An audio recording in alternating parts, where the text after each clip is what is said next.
From Storm Tracker 6, this is Forecast First, sponsored by Auto Owners Insurance. Simple human sense.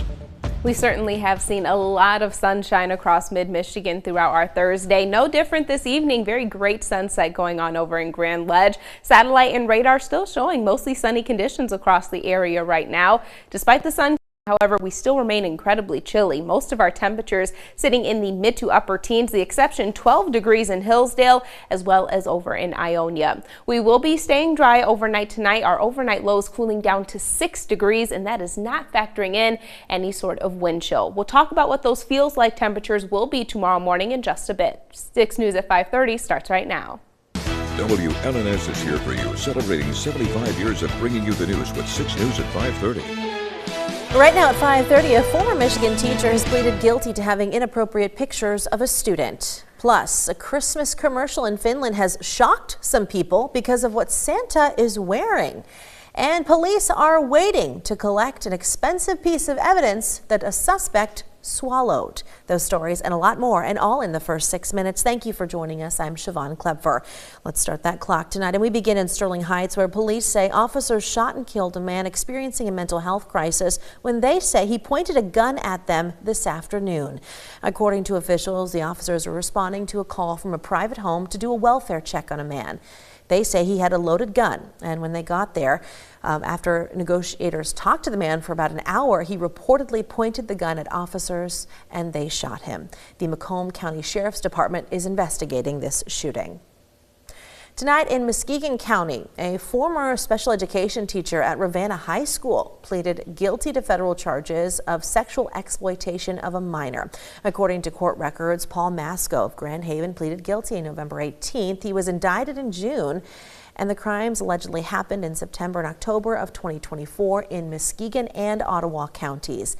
The investigation found what police describe as inappropriate photos on his cell phone in a case involving a student. The school district put Masco on leave in January when officials were told he was under investigation, and he resigned in February. In Baltimore, Maryland, a fire department trainee made threats against other firefighters and other disturbing comments about killing people. That is according to police, who say they investigated and found 10 automatic guns and a handgun in his car. The trainee was taken for a mental health evaluation. Officials say a crisis was averted. In New York City, Luigi Mangioni's pretrial hearing over evidence continued today on the one-year anniversary of the killing of United Healthcare CEO Brian Thompson. Mangioni is accused of shooting Thompson in broad daylight in Manhattan.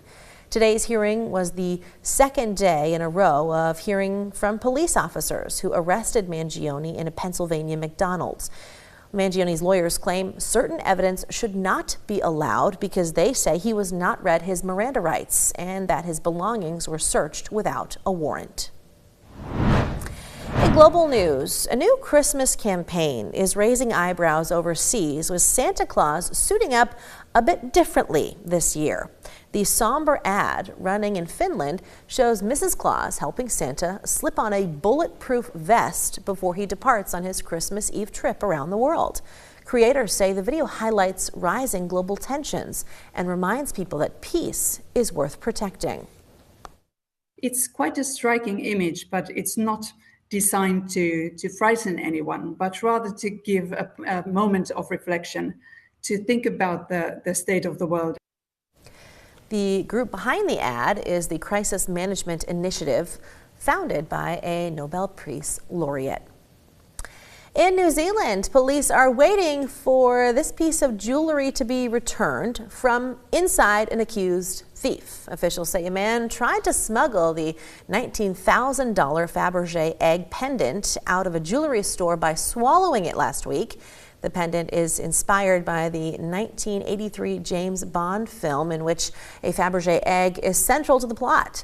Police arrested the man inside the store, and now they're waiting for the evidence. Today in Athens, the Olympic flame for the Milan Cortina Winter Games was formally handed off to Italian officials. From there, the flame will travel to Italy, where it will spend 63 days being carried around the country before ending in Milan. About 10,000 torchbearers will participate. And Ralph Lauren has revealed Team USA's Winter Olympics looks, which include knit sweaters and vintage-inspired items. The opening ceremony look is a patterned red, white, and blue knit sweater, cream trousers, and a matching wool coat. The closing ceremony outfit is a graphic puffer coat over a color-blocked sweater. The Ralph Lauren team starts designing the looks about 2.5 years out from the games themselves.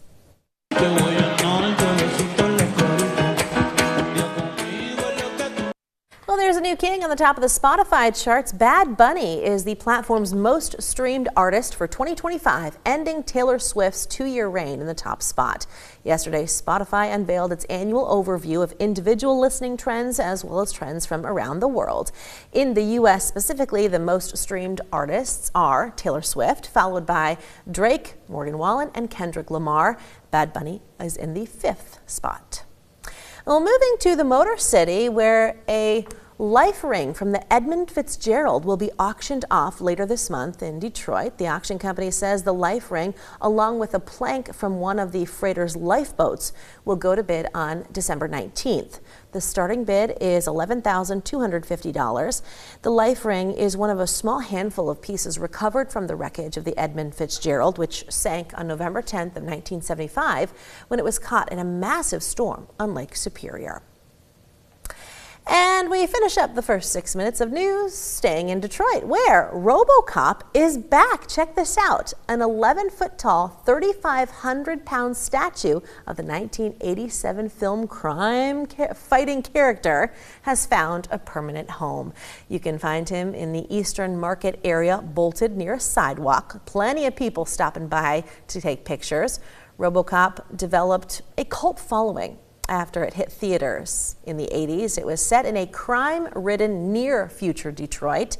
The city's homicide numbers have now dropped below mid-1960s levels, and the bronze mold cast statue was put up without objection from city officials, Kendall, which is really cool. Yeah, it was put up yesterday. Tons of people stopping by. Yeah, you can see just in that video out there. And of course, since it was, in a film that was modeled after Detroit, it seems fitting. I think so. Yeah. 15 years in the making, and this was a crowd-funded campaign. I think it was like $67,000 raised to have that statue. That's really impressive. Yeah. You know what else is really impressive?